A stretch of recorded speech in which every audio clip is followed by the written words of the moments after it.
रात का समय था, सब कुछ सामान्य लग रहा था। मैं हमेशा की तरह अपना मोबाइल चार्जिंग पर लगाकर सोने चला गया। लेकिन जब सुबह उठता, तो मोबाइल का चार्ज 1% भी नहीं बढ़ता था। मुझे ये बात अजीब लग रही थी, पर मैं इसे नज़रअंदाज कर दिया करता था। मेरे साथ मेरी 26 साल की बेटी रहती थी, जिसकी अभी तक शादी नहीं हुई थी। वह बहुत ही समझदार और शांत स्वभाव की थी, परंतु कुछ दिनों से मैंने उसके व्यवहार में थोड़ी अजीब सी बदलाव महसूस की थी। अब मेरे मोबाइल में भी कुछ अजीब से नोटिफिकेशन आने लगे थे, जो कभी-कभी कुछ भी समझ में नहीं आते थे। एक शाम मैंने अपना मोबाइल चार्जिंग पर लगाया और जैसे ही मैंने कमरे से बाहर कदम रखा, मेरी बेटी आकर मेरे मोबाइल को उठा ले गई। मैंने इसे सामान्य समझा और अपने काम में व्यस्त हो गया। कुछ देर बाद अचानक मुझे ख्याल आया कि मेरी बेटी शायद कुछ परेशानी में है। मैं उठकर धीरे-धीरे उसके कमरे की ओर बढ़ा और दरवाजे की दरार से झांक कर देखा। जो दृश्य मैंने देखा, उससे मेरे होश उड़ गए। मेरी बेटी एक गहरी सोच में मोबाइल स्क्रीन को देख रही थी, उसके चेहरे पर चिंता की रेखाएं थीं। मैंने धीरे से दरवाजा खटखटाया। वह चौंक गई और जल्दी से फोन को अपनी जेब में छिपाने की कोशिश करने लगी। मैंने उससे पूछा, बेटा, क्या बात है? तुम ठीक तो हो? उसने मेरी ओर देखा और उसकी आंखों में आंसू थे। वह धीरे धीरे कहने लगी, पापा, मुझे माफ कर दीजिए। मैं आपसे कुछ छुपा रही थी। ये नोटिफिकेशन जो आ रहे हैं, ये मेरे लिए हैं। मैं किसी चीज से जूझ रही हूँ, पर आपसे कहने की हिम्मत नहीं हो रही थी।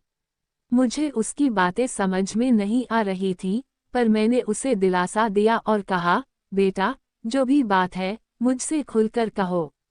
मैं तुम्हारे साथ हूँ। फिर उसने बताया कि उसे कुछ मानसिक समस्याओं का सामना करना पड़ रहा है और वह अपने मन की बातें किसी से साझा नहीं कर पा रही थी।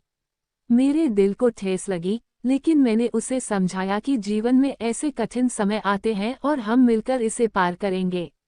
उस रात हमारे बीच एक गहरी बातचीत हुई, जिसमें उसने अपनी सभी चिंताओं को मेरे सामने रखा। इस अनुभव ने हमारे बीच एक नया रिश्ता बना दिया और हमने एक दूसरे के प्रति अपने प्यार और विश्वास को फिर से मजबूत किया। उस रात की बातचीत के बाद मेरे और मेरी बेटी के बीच जो दूरी थी, वो मिट गई। उसने मुझे अपने मन की हर बात बताई, कैसे वो अपनी उम्र और शादी के दबाव को लेकर चिंतित थी, कैसे समाज की अपेक्षाएं उसे अंदर ही अंदर खा रही थीं। उसने कहा कि उसे ऐसा लगता था कि लोग उसकी जिंदगी को लेकर उसकी आज़ादी छीन रहे थे, और इन सब ने उसे मानसिक रूप से परेशान कर दिया था। मैंने उसे ध्यान से सुना और उसे यह एहसास दिलाया कि उसका सुख और संतोष मेरे लिए सबसे ज्यादा महत्वपूर्ण है। मैंने उससे कहा, बेटा, समाज के किसी भी दबाव के कारण तुम्हें कोई निर्णय लेने की जरूरत नहीं है। तुम्हारी खुशी और तुम्हारे सपने ही सबसे ज्यादा मायने रखते हैं। धीरे धीरे वह खुलने लगी और उसके चेहरे पर एक हल्की मुस्कान भी आ गई।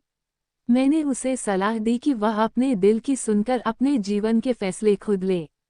मैंने उसे ये भी सुझाव दिया कि शायद किसी थेरेपिस्ट से मिलना उसके लिए अच्छा रहेगा, ताकि वह अपने मन की गहराई से बात कर सके। उसने मेरी बात मानी और एक काउंसलर से मिलने का निर्णय लिया। कुछ हफ्तों बाद उसके अंदर का तनाव धीरे धीरे कम होने लगा। उसने अपने सपनों पर ध्यान देना शुरू किया और खुद को दोबारा खोजने की कोशिश की। हम दोनों हर शाम बातें करते और अपने दिल की बातें एक दूसरे से शेयर करते। एक दिन उसने मुझसे कहा, पापा, मैंने फैसला किया है कि मैं एक स्वतंत्र जीवन जीना चाहती हूँ। मुझे किसी भी सामाजिक दबाव में आकर शादी करने की जल्दी नहीं है। मैं पहले खुद को समझना चाहती हूँ और अपने सपनों को पूरा करना चाहती हूँ। मैंने उसकी बात को समर्थन देते हुए कहा, तुम्हारे हर फैसले में मैं तुम्हारे साथ हूँ, बेटा। यह जिंदगी तुम्हारी है, इसे अपनी शर्तों पर जियो। हम दोनों के बीच उस दिन एक अनोखा रिश्ता बन गया, ऐसा रिश्ता जो सिर्फ पिता बेटी का ही नहीं, बल्कि सबसे अच्छे दोस्तों का भी था।